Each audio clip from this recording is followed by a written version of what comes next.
ولا قوة إلا بالله العلي العظيم. أعوذ بالله من شر الشيطان اللعين الرجيم. بسم الله الرحمن الرحيم. الحمد لله رب العالمين والعاقبة للمتقين والجنة للموحدين والنار للعاصين. ثم الصلاة والسلام على سيدنا ونبينا وحبيبنا حبيب إله العالمين أبي القاسم.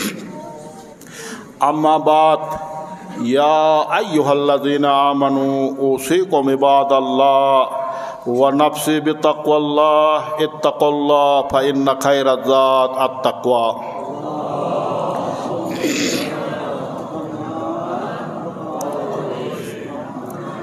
میرے محترم مومنین، بار دیگر سب سے پہلے اپنے آپ سے، پھر آپ متقی پرہیزگار محبین اہل بیت سے تقوی الہی کی گزارش و سفارش کی جاتی ہے ہمیشہ اپنی زندگی کے انفرادی پہلوؤں میں، اجتماعی پہلوؤں میں تقوی الہی کو اپنائیے، اور یہی تقوی الہی بہترین ذات و توشہ آخرت ہے. میرے محترم مومنین، انشاءاللہ نماز جمعہ کے بعد بہت دیر قدر مند محترم انجمن حسینیہ کے سیکرٹری حاجی ضامن حسین کربلائی انشاءاللہ حالات حاضرہ کے حوالے سے آپ سے اظہار خیال فرمائیں گے، اور میں اس حوالے سے کوشش کروں گا دوسرے خطبہ کو مختصر سے مختصر کرنے کا. میرے محترم مومنین، انسان کے مختلف کچھ صفات حمیدہ ہے، اچھے صفات رکھتا ہے. کچھ صفات رذیلہ کہا جاتا ہے، بدترین صفات ہے، مذموم صفات ہے. ان صفات میں سے ایک صفت جو ہے وہ انسان کی فطرت میں ظلم اور زیادتی ہو. انسان فطری طور پر انسان نے اپنی طبیعت ظالم زیادتی کرنے والے انسان ہو، یہ سب سے بدترین صفت ہے. اور یہ عرض کرنے کا خدمت مقصد میرا یہ ہے، تو اس وقت ریاستی سطح پر جتنے اس قوم کے اوپر زیادتی کی جا رہی ہے، ظلم کیا جا رہا ہے، حد پار کر گئے ہیں، تو اس حوالے سے ظلم کے حوالے سے سورہ نمل میں ارشاد خداوندی ہے. ہمارے حکمرانوں کو، ہمارے ذمہ دار افراد کو، خاص کر اس ضلع قرم میں جو ذمہ دار افراد ہیں، وہ مسلمان ہونے کی حیثیت سے قرآن کی آیات کی طرف رجوع کرنا چاہیے، رسول اسلام کے احادیث کی طرف رجوع کرنا چاہیے کہ ظلم کے بارے میں قرآن کیا کہتا، رسول اسلام کیا فرماتا، اہل بیت کیا فرماتے.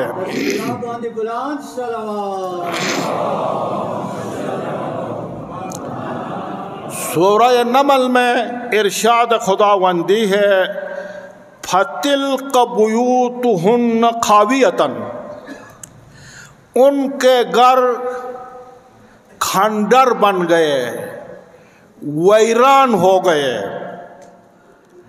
یعنی ان کو صفحہ ہستی سے مٹا دیا گیا، ان کے گھر تباہ ہو گئے. جیسا آپ تاریخ میں دیکھتے ہیں کہ کچھ قومیں بجلی کے ذریعے سے اس صفحہ ہستی سے مٹ گئے، کچھ زلزلہ کی وجہ سے، کچھ زمین پھٹنے کی وجہ سے، کچھ طوفان کی وجہ سے قومیں اس صفحہ ہستی سے مٹ گئے، ان کے گھر کھنڈر بن گئے، ان کے گھر ویران ہو گئے. فتلک بیوتہن خاویۃ، خاویہ ویران ہو گئے ان کے گھر، کیوں؟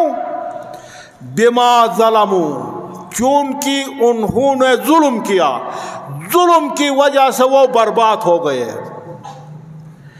ان فی ذالک لآیۃ لقوم یعلمون، اور اس طرح ظلم کرنے والوں کو صفحہ ہستی سے مٹانا، ان کے گھر کو ویران کر دینا، یہ جاننے والوں کے لیے، صاحب عقل کے لیے، سمجھنے والوں کے لیے عبرت ہے۔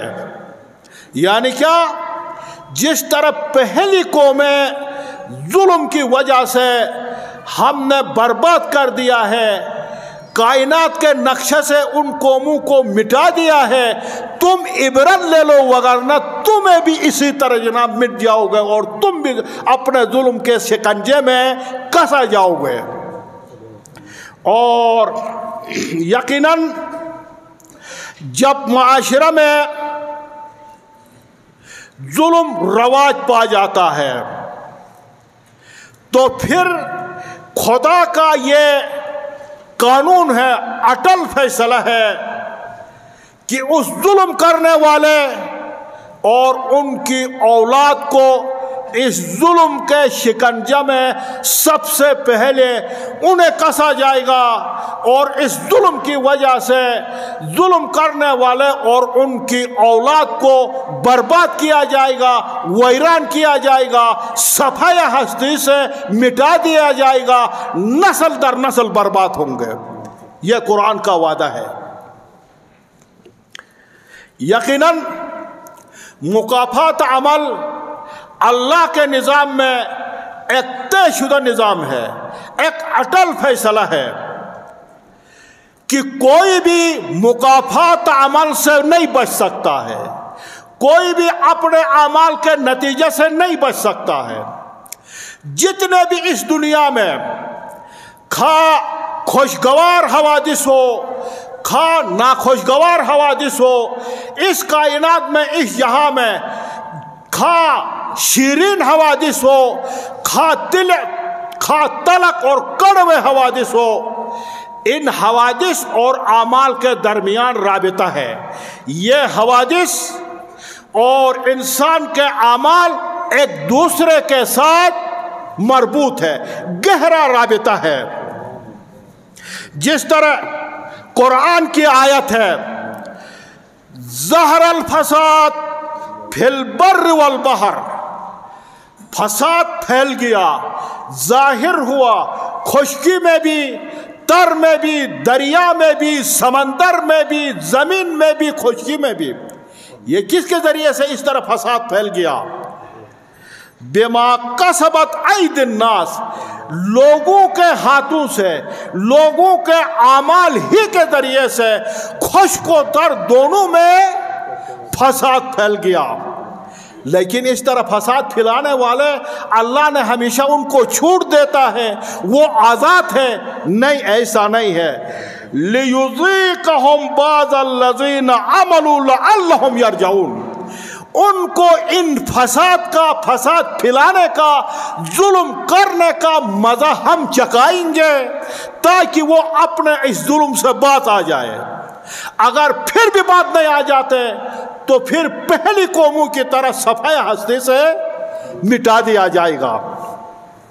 اور یقیناً میرے محترم مومنین، اگر دیکھا جائے اس وقت اس ضلع کرم میں ریاستی سطح پر، حکومتی سطح پر ظلم و فساد، ظلم و زیادتی برپا ہے، خشکی میں بھی، تر میں بھی، اور چپا چپا ظلم و زیادتی ہے۔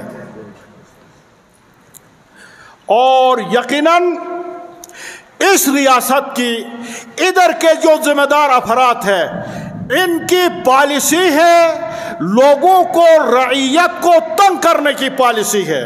ان کو تنگ کر دو، ظلم کرنے کی پالیسی ہے، ان کے اوپر ظلم ڈالو، ان کے اوپر زیادتی کرو، اور یہ پالیسی نہ اس پالیسی میں اسلامیت ہے نہ انسانیت ہے، ظلم ہی ظلم ہے، ظلم ہی ظلم ہے۔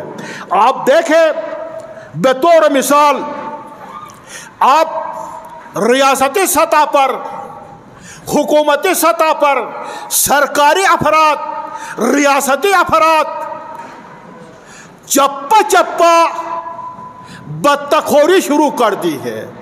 چپا چپا میں کاروبار، رشوت کا کاروبار شروع کر دیا ہے، رشوت کا بزنس شروع کر دیا ہے۔ اور آپ دیکھیں بالش کھیل کے پاٹک پہ، بالش کھیل کے پاٹک میں چھوٹی گاڑیوں سے وغیرہ سے، اس قسم کی گاڑیوں سے اگر کوئی مال لے کر آ جاتا 25,000 روپیہ بتہ لیا جاتا۔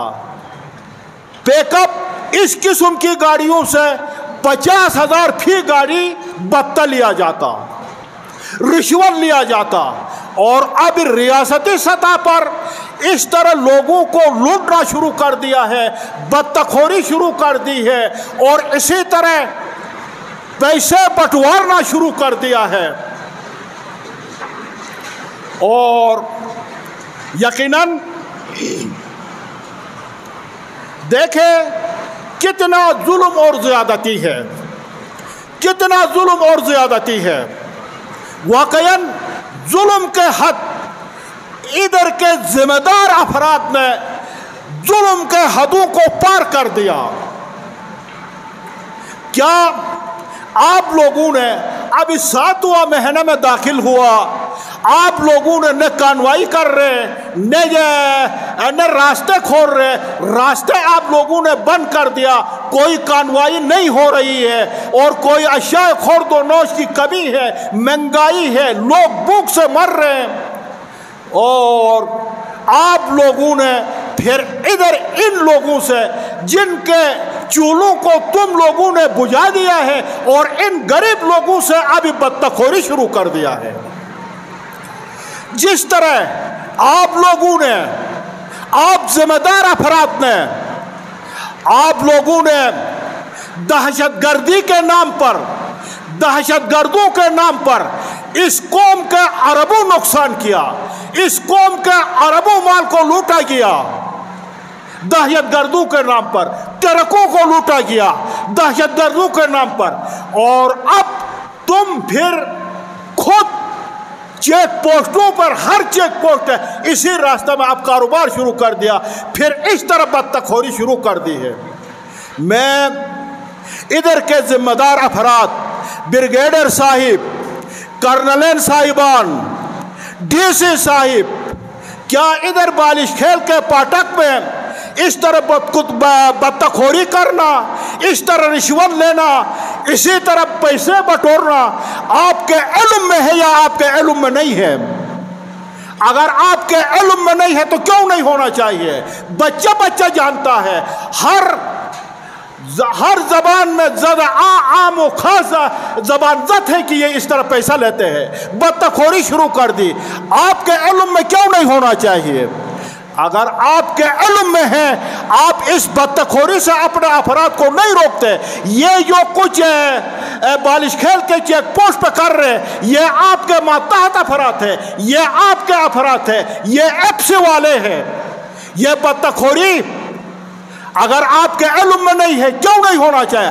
اگر آپ کے علم میں ہے آپ نہیں روکتے، اس کا معنی یہ کہ آپ بھی اس میں شریک ہیں۔ اور اے ذمہ دار افراد، کیا آپ لوگوں کو اس لیے ادھر رکھا گیا ہے اس قوم سے بطخوری کرے؟ کیا اس لیے رکھا گیا ہے رشوتیں لیا کرے؟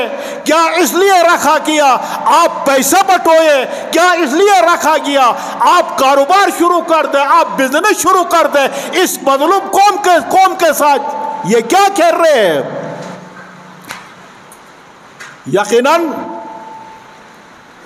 آپ ذمہ دار افراد اس لیے ادھر نہیں بٹھایا گیا ہے کہ آپ کے ماتحتوں سے بطخوری کروائے، آپ کو اس لیے بٹھایا گیا کہ اس قوم کے لیے کوئی حل نکالے، راستے کھولے، ان کا مسائل کو، مشکلات کو حل کر دے۔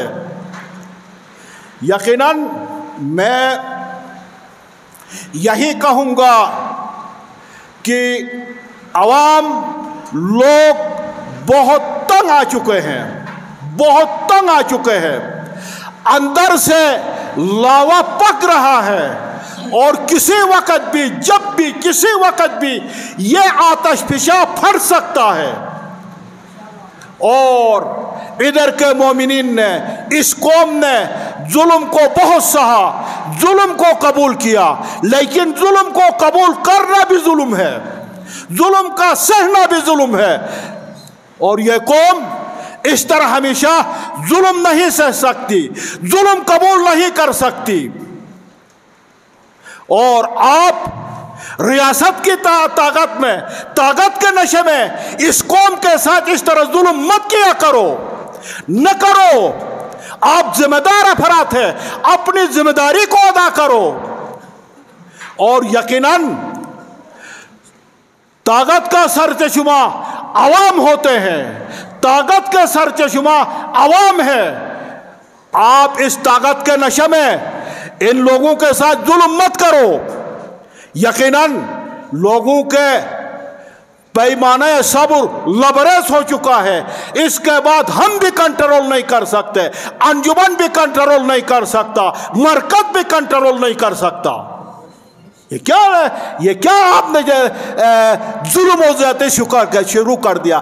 ہر قدم پہ ظلم و زیادتی، چپے چپے پہ ظلم و زیادتی، بحر و دریا و سمندر اور ہر خشک و تر میں آپ نے ظلم شروع کر دیا ہے۔